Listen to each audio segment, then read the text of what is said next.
Well, you know very well, load shedding is really our issue. Up next, when we come back, we're going to be talking to someone who can help us understand the impact of load shedding. Well, consistent, reliable energy is really essential for a healthy, GDP, which is our gross domestic product, and the growth of our economy. I'm talking about from manufacturing to distribution to retail. And any large corporation to small businesses, whatever it is. A country, though, cannot function like this, just born with a challenge. It needs to be fixed with agency. We speak to Fred Razak, who is the chief trading strategist at CMTrading, which is a multi-award winning provider of derivative trading solutions to the local and international markets. Hello and welcome, Fred. Hello, Fred. Can you Thank hear me? you. Yeah, lovely. I can gather that there's a delay perhaps in our communication, so I'll try by all means to give you time. Let's welcome you. Are you based in New York as we're talking to you right now? Yes, I'm based in New York, but we do travel around the world. We have offices around the world, including Cyprus, Bulgaria, and South Africa, and Nigeria, and Dubai. So we cover the space in world of finance. Oh, lovely. Before we tell us about your company, your chairperson there, Fed Chair, Jerome Powell, is on the news because it's been tough in terms of the inflation. What's going on? What are the concerns of the traders and investors? So it's a combination of things. I mean, coming out of the coronavirus with all the stimulus packages, and it was just a flamboyant kind of migration of purchasing properties and purchasing assets and moving away from money. And as you know, over the past year, we've hit inflation levels that we haven't seen in about almost 40 years. So this is really something that is historical, and the Fed raising interest rates to a level we haven't seen in 20 years. So this is really a situation where it is a crisis in its own right, even though the stock market has bullied up from its lows of 2022. It's still something that's in the backdrop of everybody's mind of layoffs and, starting of a stagnation in the economy. And also, we are aware that the attention to today, in fact, or rather this week, it is to the U.S. President's State of the Union address. Also, back home here as well, we're also looking forward to the address, which is known as State of the Nation address, which will take stage on Thursday or tomorrow, Thursday. So, what are your expectations in terms of your State of Union address?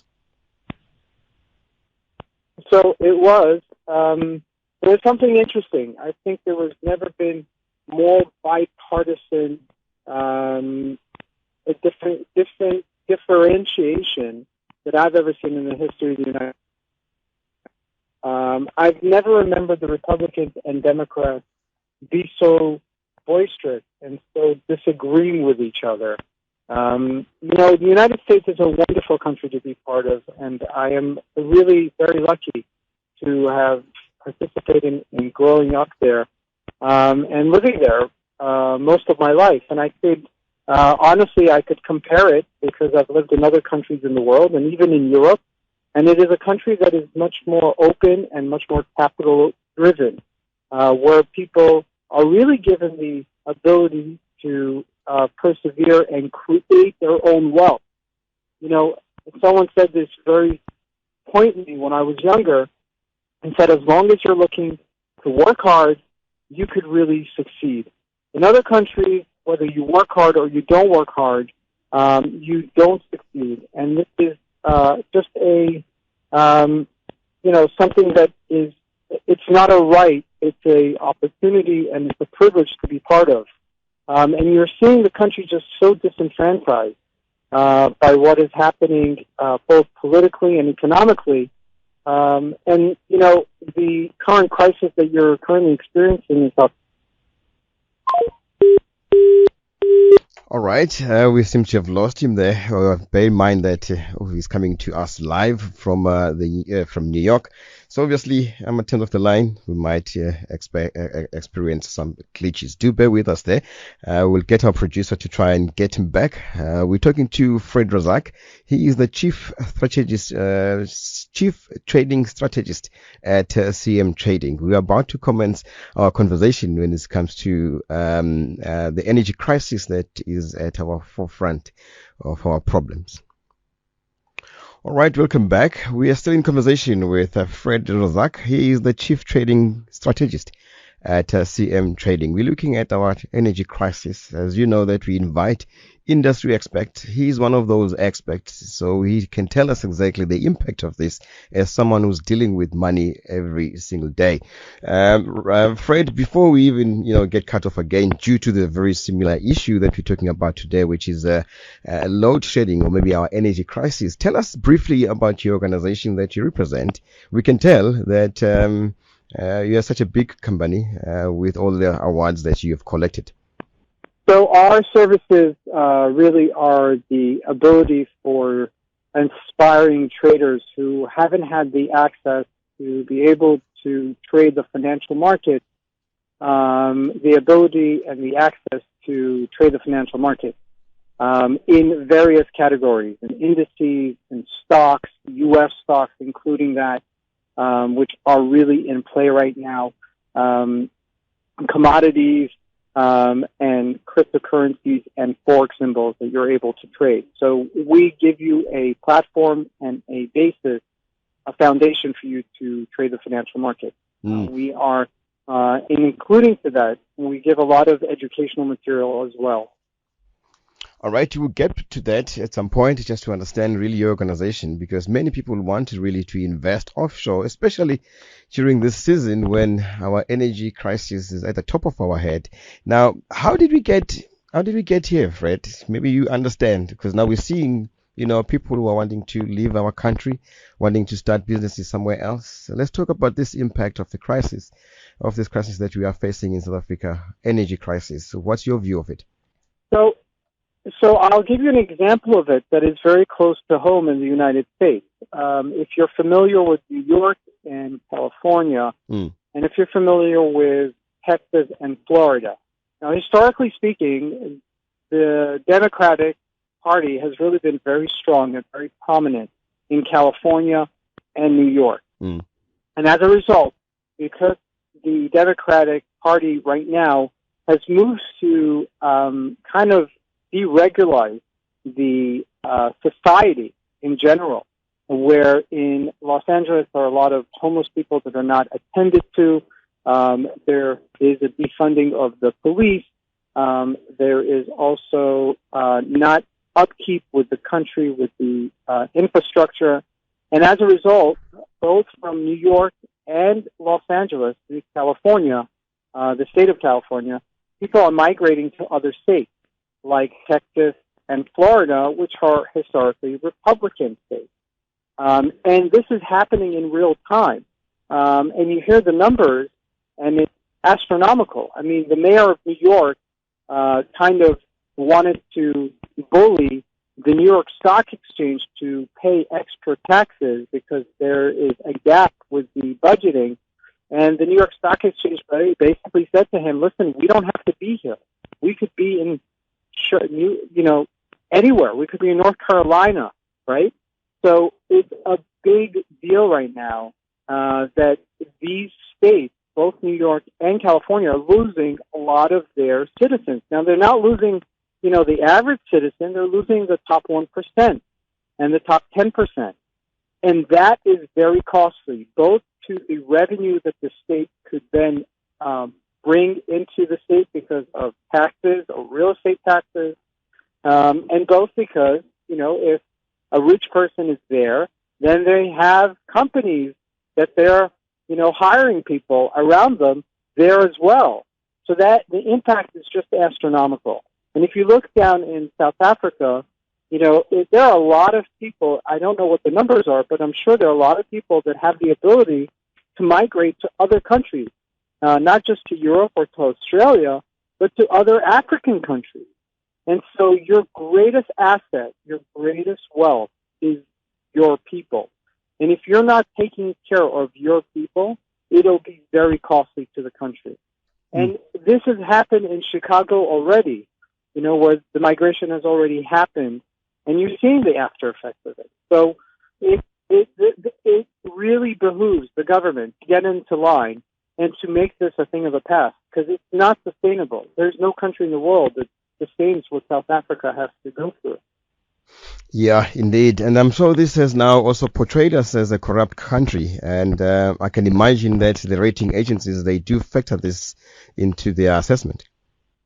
Absolutely. That means the implication of that is huge. It's less foreign investments being brought into your country.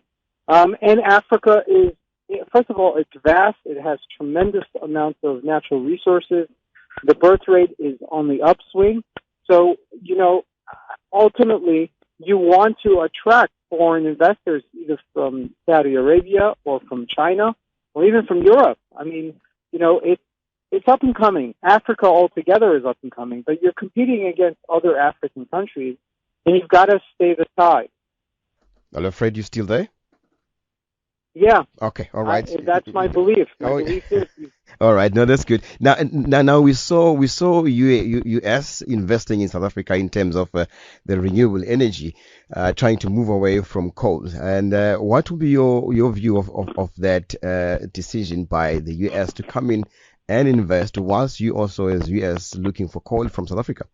Well, this is just a matter of politics that we don't see what is truly happening behind closed doors.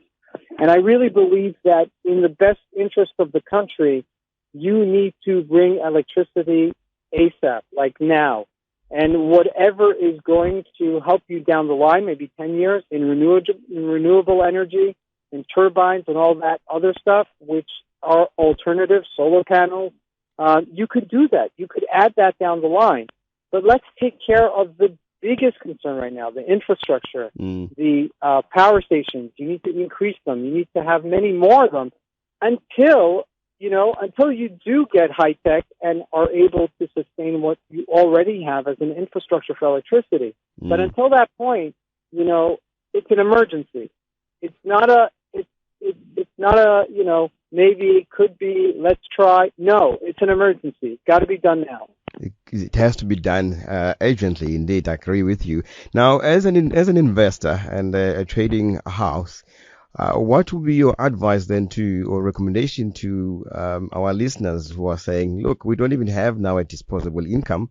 If I do have that little to invest, where can I maybe take it through?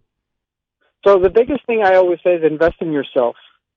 And, a few people, even from the company in our office in Joburg, said to me, Fred, I have $40,000, I have $50,000, what should I do with it? I said, man, just invest it in yourself.